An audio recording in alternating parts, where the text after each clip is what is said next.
Woman threw her father-in-law out of his house. Later she crawled back when something shocking happened. An ailing elderly man was kicked out of his son's house by his daughter-in-law who didn't want to care for him.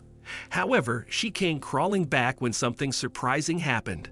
Are you new here? A kind lady at the nursing home asked me when I arrived and settled. The staff rolled me into my wheelchair outside, sensing that I needed some relaxation. This woman came over. She must have seen my sad expression. I shrugged my shoulders. Why is everyone here? I replied sardonically. I lifted one corner of my mouth, but she just stared back with wide eyes and curiosity. Well, I used to live with my son, but my daughter-in-law saw the opportunity to kick me out when he had to travel for work. "Aw, that's terrible," she said, "but it's not so bad here. You won't be alone. People are nice, and there are many activities." "I see. What's your name?" "Miriam. And you?" "Dawn." "Nice to meet you, Dawn," she said. "I'm curious. What will your son do when he finds out you're not there when he comes back?" "Well, I have no idea." I shook my head. "I hope he'll at least give his wife a talking to for doing things behind his back, but I suspect she might convince him that it's better. Maybe it is better this way. She had to cook and tend to me sometimes. That can get tiring. You can always hire someone and you can stay at home," Miriam said, shaking her own head. "That's what I thought would happen. I mean, my son has money. It's not a money issue," I said. "Well, you'll like here, and maybe your son will come to pick you up soon," she supposed and smiled. I smiled back but said nothing and continued taking in the outdoors. To my utter shock, the person who appeared at the nursing home in despair weeks later was not my son Jackson. It was Adeline, his wife. Dawn. Oh my God, I'm so sorry. Please, you have to come home," she wailed, kneeling in front of me. I had been reading in the common room, and everyone turned to watch us. "Adeline, get up. Don't make a scene," I said quietly. "Please, Dawn."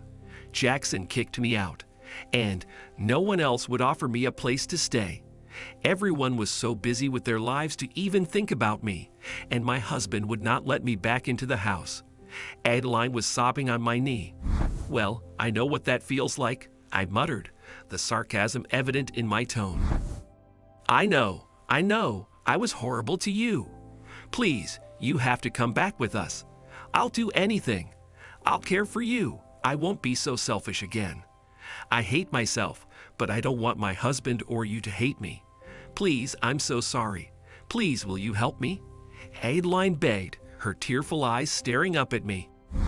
"If Jackson kicked you out, why isn't he here for me? I didn't tell him what nursing home I sent you to. It was the last leverage I had. I wanted to punish him for being mad at me. I bet he's been looking for you, but it's only been 3 days since he found out," she replied, raising her head from my knee. I sighed. I didn't know what to say to her. I honestly had started to like things there. Miriam had been right. It was nice. I was making some friends, and the staff was extremely professional. This might have been the right choice, even if I didn't make it myself. I told Adeline that I couldn't go back, but I asked her to call Jackson and tell him where I was. I had to talk to my son. Jackson came and apologized for what his wife had done to me. He said he had promised his mother that he would always care for me and never send me away. I told him that it wasn't a bad setup. In fact, I assured him I was doing better at the nursing home than at the house alone with nothing to do. However, I didn't urge him to forgive Adeline. That was up to him, because in the end, she had acted behind his back, and whatever happened next was his choice. Eventually, my son forgave Adeline after she started visiting and volunteering at the nursing home. It took a while for him to make that decision. She moved back 3 months after he kicked her out.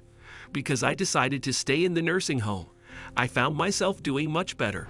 And as an added bonus, Miriam and I got closer, and we eventually got together. I even thanked Adeline at some point, which made her laugh and apologize again. She never acted selfishly ever again. What can we learn from this story? Big decisions, such as sending a parent to a nursing home, should be discussed first. Adeline made a rash decision without consulting her husband first, causing her to regret it later. Everyone deserves a second chance. Although Adeline made a huge mistake, Dawn and Jackson forgave her at some point because she was family and deserved the chance to make amends.